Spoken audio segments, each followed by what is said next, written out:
Millionaire बनने की चाहत सभी को होती है। मैं भी करोड़पति बनना चाहता हूँ और आप भी बनना चाहते हैं।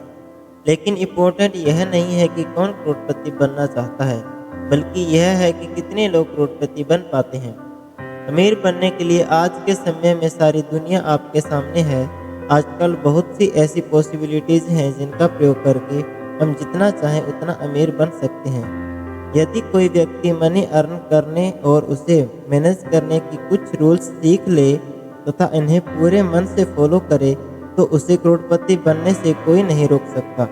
इस कहानी में हम योगेश कुमार के बारे में जानेंगे कि वो एक मजदूर से मिलियनियर कैसे बने।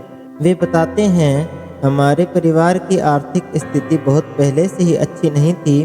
पिताजी मजदूरी करते थे और बहुत मुश्किल से घर का खर्च चला पाते थे।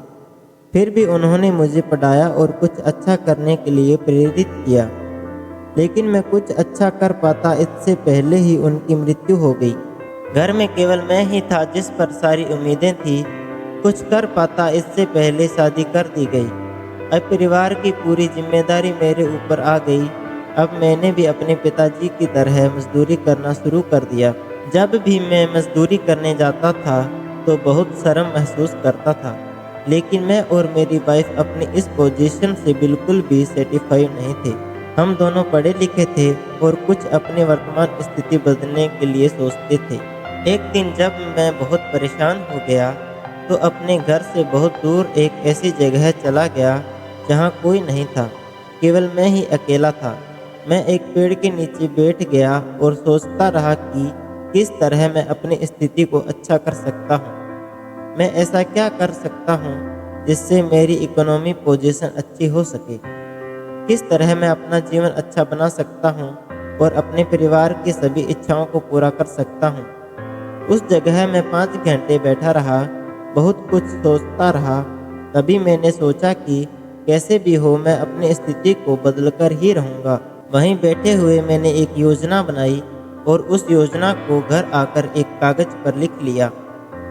अब मैंने पूरी योजना अपनी पत्नी को बताई। वह भी इस योजना से साथ देने को तैयार हो गई। हमारे पास कोई भी कार्य करने के लिए एक भी पैसा नहीं था। हमने 10,000 उधार लिया और घर के ही पास एक फुटपाथ पर कपड़ों की दुकान खोल ली, जो एक टेंट की तरह थी जिसे रोज लगाना होता था और रोज ही समेटना भी होता था। इस दुकान पर मेरी पत्नी बैठती थी और मैं मजदूरी करने जाता था। मजदूरी से हमारा घर चलता था और दुकान से होने वाली अर्निंग से हम अपना उधार चुकाते थे और कुछ पैसे सेव भी करते थे। जब उधार के सभी 10,000 चले गए तो मैंने मजदूरी छोड़ दी और दुकान के ही कुछ कपड़ों को अपनी साइकिल पर रखकर उन्हें गली गली बेचना शुरू कर दिया। इस तरह कपड़े बेचने से मुझे मजदूरी से ज़्यादा कमाई हो जाती थी। अब मैं कपड़े बेचने जाता और मेरी पत्नी दुकान चलाती थी।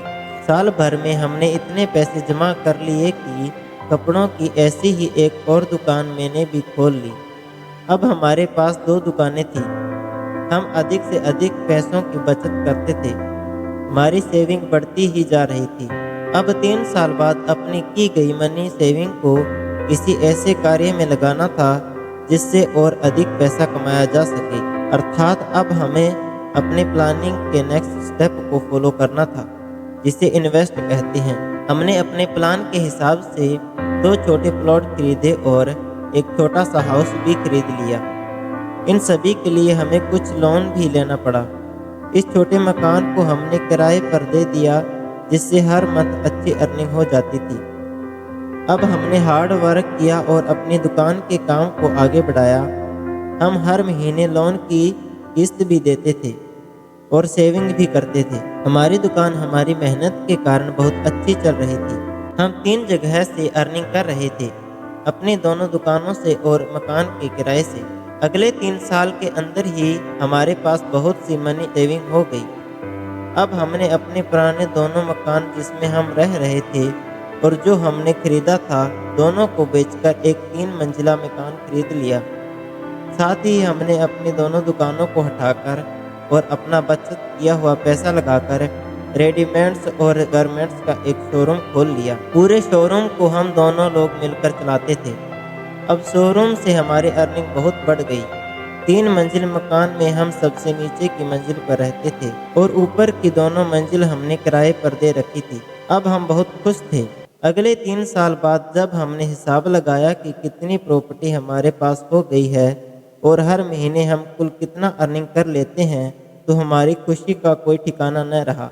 हमारा सपना पूरा हो चुका था। सफलता ने जयमाला हमारे गले में डाल दी थी। उस दिन मुझे वह दिन याद आ रहा था जब मैं अपनी स्थिति से परेशान होकर घर से बहुत दूर तक अनजान जंगल चला गया था। और उस दिन मैंने एक प्लानिंग बनाई थी जो आज सक्सेसफुल हो चुकी थी और जिसका रिजल्ट मेरी उम्मीद से बढ़कर था। वह दिन मेरे लिए मील का पत्थर साबित हुआ।